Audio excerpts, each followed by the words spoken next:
Hey, what's going on, y'all? I'm out here with Otto Green behind me, one of the facilitators and mentors at the Talented 10th. Over there is D-Love. He in the kitchen chefing it up.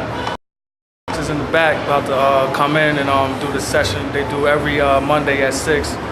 Parents, I encourage y'all to bring your kids down here. It's a good program for young African-American males. But this is where it starts.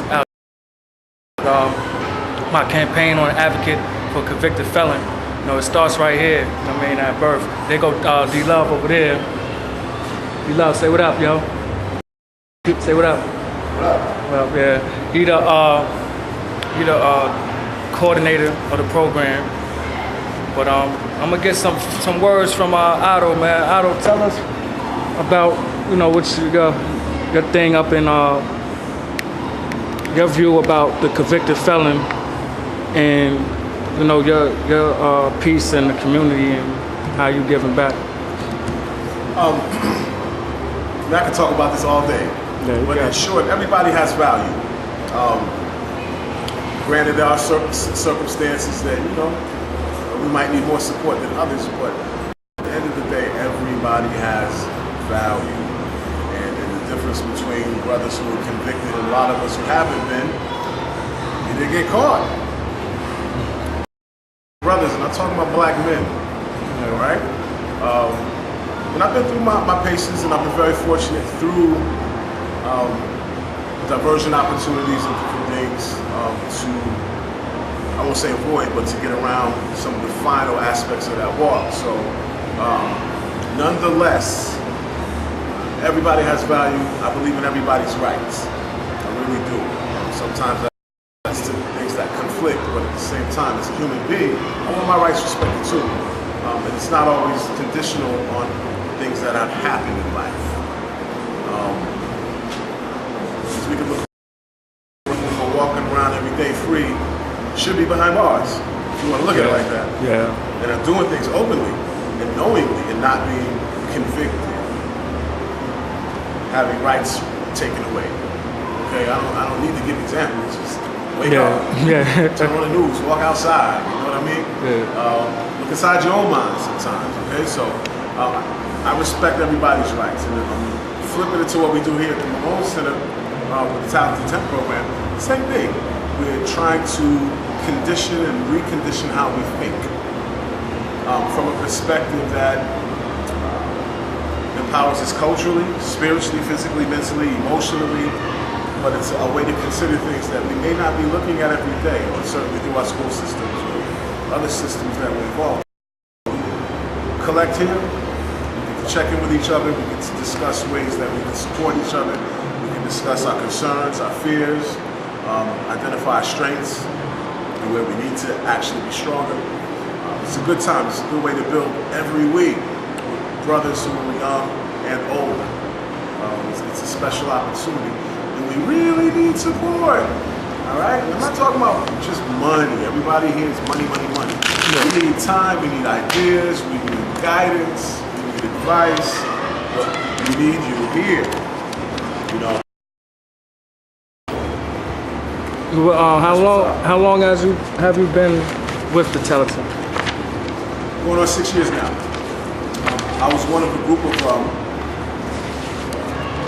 Latino black men that were trained through a specialized program by our brother, Dr. Leon Paula. We were trained specifically to create programs such as this. So I've been blessed to be around since its inception. Some summers ago. What are the most important problems you see teenagers having in this community? Whew, man, that's a loaded question.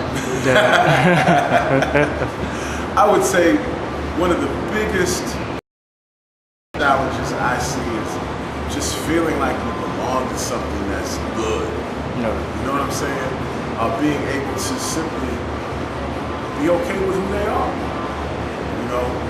If you have self-confidence, you can do anything. A lot of our kids just don't have confidence, so it's easy for them to just swim upstream, bro. You know what I'm saying? Yeah.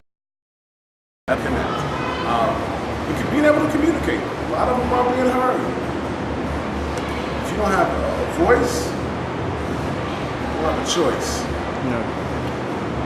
So what are some of the reasons for these problems in your opinion? Wow. I mean, let's go back to the beginnings of time. Pick one, 2, 3, 4, 10. You know what I'm saying? Yeah.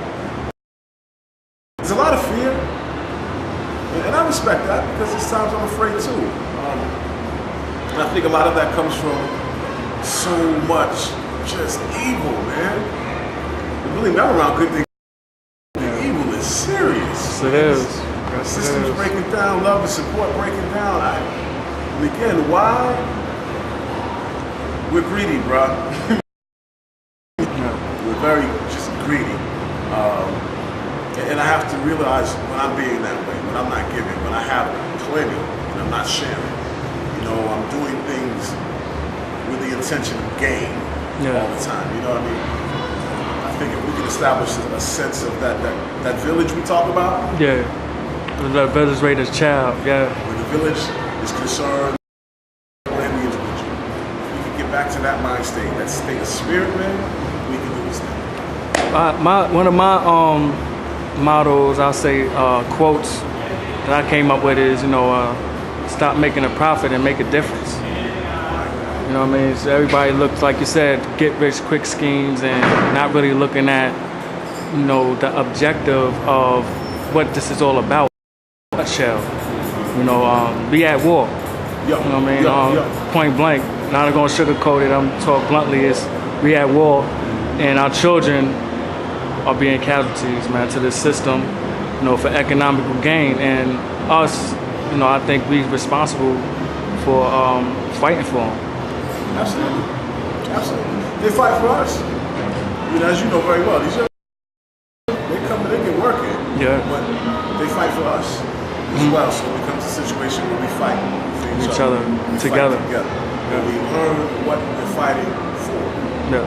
That's another aspect. We be out there fighting. I don't know what we fighting for. Yeah. But which problems that you mentioned, which ones you think are getting worse? All of them. They're getting better when they're getting better, and they're getting worse when they're getting worse. What I find is not, okay, I'll look at it two ways. There's a projection that enough is not getting better, okay, and more is getting worse, but we need to highlight what's getting better, and that's what needs to change. Exposure to the reality of things are improving. Yes. We don't see that, so I think we're skewed, we're stigmatized. If I don't see good, I don't believe in good. Well, I'm not exposed to good. I don't know what that's about, but I can go out to hell every day. Yeah. Knowingly. What types of services besides, Malone, you think is out there that can help? Plenty of services. The thing is, it's not about the services, it's about the service. Right. Agency to serve. It takes people getting together to serve.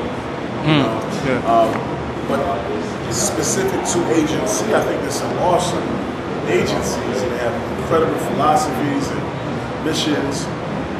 But are we carrying those things out? I can create a statement, I can create this wonderful facade, I can make it look juicy, and it not be worth a hill of beans. Or it could be damaging. And that's what we found a lot with what we do in community service. We may intend to do these things, but not really be doing it, or not have the insight we need. Case in point, the growth in the minority communities here in Lincoln.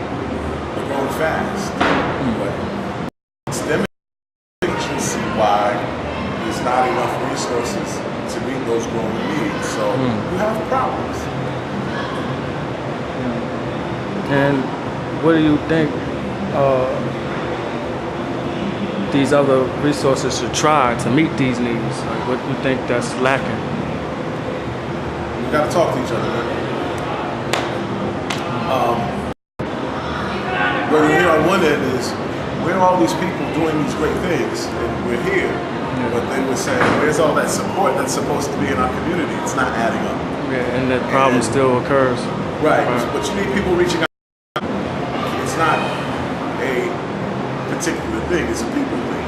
Right. So I find when I visit different agencies, I explore different opportunities and I get connected. It's amazing the resources that are really here. But the challenge is I don't find enough belief that things can change. But what we're gonna do is just, one of my missions is to expose groups such as, the Talented 10th that's not being seen. This is sort of like underground. It's around the hood, mostly, these other agencies, they got some that recognize it, but then it's like, there's some folks that are like, what is that? Right. Understand what I'm saying? And that's, I wouldn't call it understandable, but that's kind of sad in a way. So get it out there and expose it. So this interview is going to get viral. It's going to be put on the internet. And as we talked before, Time Warner and stuff like that. So every time I come here, I would, love to just film it, tape it. Yes. Yes. If we get a cameraman, I could hold this camera a little bit too. I could get in there too. Right. So that's one of my missions on my advocacy, and I see it starts with the kids, because as they go through childhood to adolescence, they come across that evil we was talking about, Yes, and it leads them down a path where they fall victim to the system. And it's not always the evil comes in many forms. It could be from neglect, where to come to for that guidance, it kind of lead them astray. And this is where I feel that Malone is very strong at. It just needs to be, known, broadcast out there, and I'm gonna be the one to do it and help do that, along with other things that I want to, give my input on it, because I got a personal. You already know I got my personal vendetta with the system. I had brushes with the law numerous occasions. And I got things I want to say. Right. The juvenile system is getting overcrowded. And they not, stemming or making new laws that could prevent this. So it's a question of going to the legislative, and that's where in my campaign you're gonna see me talking to senators at workshops. There's a workshop. Appleseed, I'm gonna be attending, get my voice heard out there for the convicted felon, and hopefully get a bill passed nationwide about forgiveness, a forgiveness act. So I would come up with that, because brothers need a chance to be able to enhance themselves in society. And what I mean by that, I'm talking about like their lifestyle. What hinders me from